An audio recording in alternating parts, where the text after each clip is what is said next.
హైదరాబాద్ చేరుకున్న రాష్ట్రపతి ద్రౌపది ముర్ము ఘన స్వాగతం పలికిన పలువురు మంత్రులు.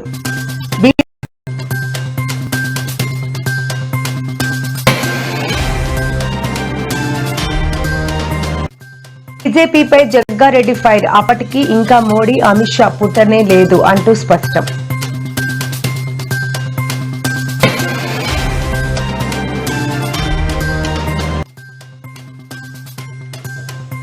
హైదరాబాద్ లో చలి తీవ్రం. మరో 4 రోజులు రాష్ట్రంపై పులి పంజా. మెడికల్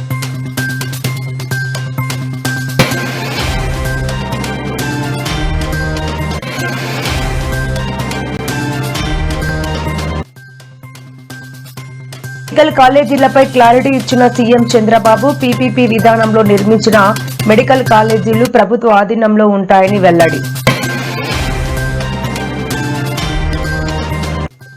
కూటమి ప్రభుత్వ లక్ష్యాల సాధనకు కలెక్టర్లు నిబద్ధతతో పనిచేయాలన్న పవన్. పల్లె పండుగ 1.0 పనులను నిర్దేశిత గడువులోగా పూర్తి చేయడంపై కలెక్టర్లకు అభినందనలు.